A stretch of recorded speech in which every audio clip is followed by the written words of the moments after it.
North east Delhi के गोकुलपुरी इलाके में हुई हिंसा मामले में जो चार्जशीट पुलिस ने कोर्ट में दाखिल की है उसमें बड़ा खुलासा हुआ है। खुलासा यह है कि जो 9 आरोपियों को गिरफ्तार किया गया, हत्याओं की चार्जशीट दाखिल की गई। 25 और 26 फरवरी की रात मुस्लिम समुदाय के 9 लोगों की हत्या हुई थी। हत्या के बाद सभी शवों को जौहरीपुर पुलिया के पास नाले में फेंका गया था। तो आपको बता दें, इन लोगों के नाम हैं लोकेश सोलंकी, पंकज शर्मा, अंकित चौधरी, प्रिंस जतिन शर्मा गिरफ्तार हुए हैं। प्रिंस जतिन शर्मा, हिमांशु ठाकुर, विवेक पांचाल अरेस्ट हुए हैं और ऋषभ चौधरी और सुमित चौधरी भी गिरफ्तार हैं। दंगे फैलाने के लिए 125 सदस्यों का एक व्हाट्सएप ग्रुप बनाया गया था, पुलिस का कहना है। और ये भी कहना है कि 24 फरवरी को कट्टर हिंदू एकता नाम का व्हाट्सएप ग्रुप बनाया गया था। 9 हत्याओं के बाद ग्रुप के ज्यादातर सदस्य एग्जिट हुए, चैट डिलीट किया गया। अभी कई आरोपियों की तलाश पुलिस कर रही है और इस चार्जशीट पर अधिक जानकारी के लिए कोशिश करते हैं अपने सहयोगी मुकेश सिंह सेंगर के पास चलने की, लेकिन ये अपने आप में बहुत अहम चार्जशीट मानी जा रही है।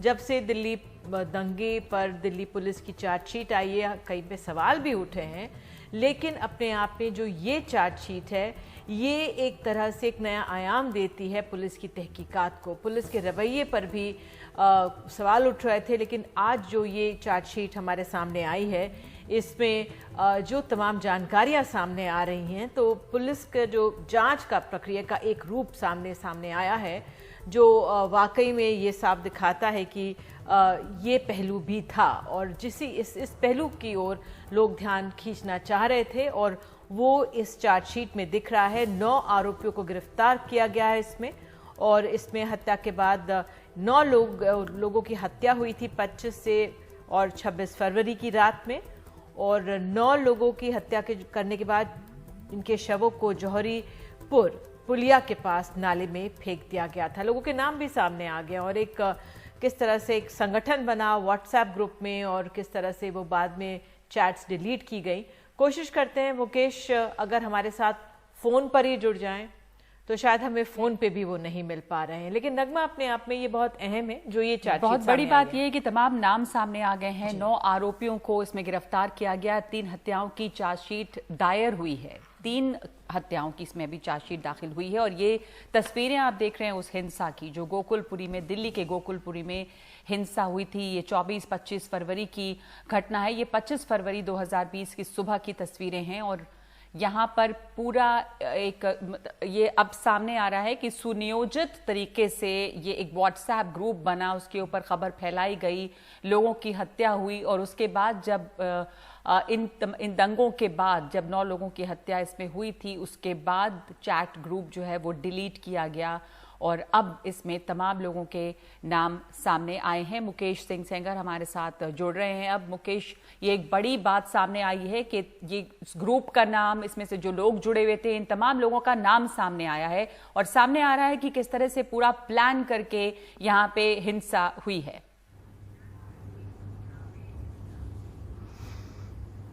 देखिए, बिल्कुल दिल्ली पुलिस ने जो चार्जशीट पेश की है कोर्ट में, उसमें चार्जशीट में साफ तौर पर लिखा गया है कि 25 और 26 फरवरी को जो गोकुलपुरी इलाके में हिंसा हुई, जिसमें जौहरीपुर पुलिया में जो 9 शव बरामद हुए थे और ये सभी शव मुस्लिम समुदाय के लोगों के थे।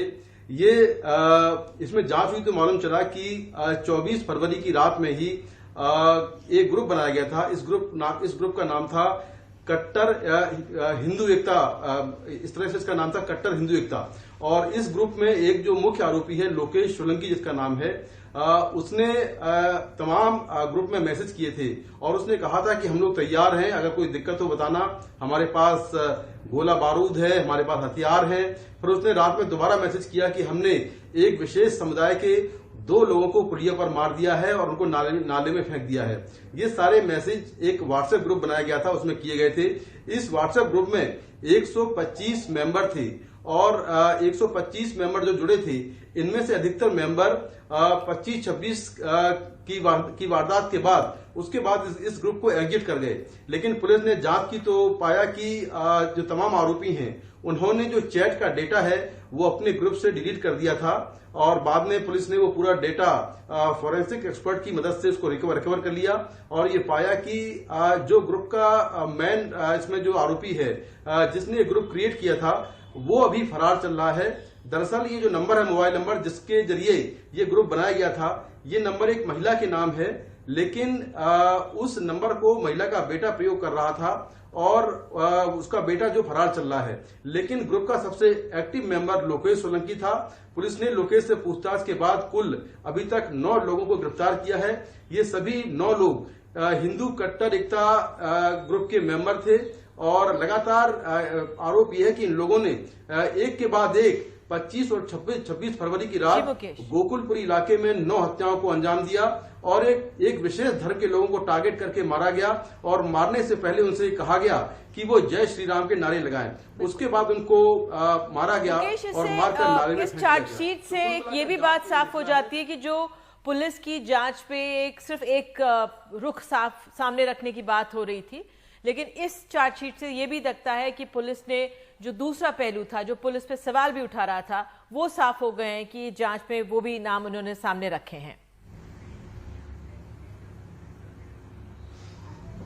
देखिए, बिल्कुल पुलिस ने जो टेक्निकल एविडेंस है उसके बेस पर ये पूरी जांच की है, जिसमें ये कहा गया है कि एक व्हाट्सएप ग्रुप बना था और उस व्हाट्सएप ग्रुप का नाम था कट्टर हिंदू एकता और उसी ग्रुप के जो मेंबर थे उन्होंने इस पूरी घटना को अंजाम दिया। लेकिन इसके पीछे और क्या लार्जर कॉन्स्पिरेसी हो सकती है ये हमें देखना होगा, क्योंकि इसमें तमाम बड़े नेताओं के भी नाम सामने आए थे, लेकिन उनका नाम ना तो एफआईआर में है ना उनके खिलाफ चार्जशीट पेश की गई है। तो कुल मिलाकर अभी एक 9 मर्डर के मामले में, जो मामले अलग अलग हैं 9 मर्डर के, जो कि 25-26 की रात हुए थे, उस मामले में पुलिस ने साफ कर दिया है कि ये ग्रुप बना था और इस ग्रुप के 125 मेंबर थे जिन्होंने टारगेट करके एक विशेष समुदाय के लोगों को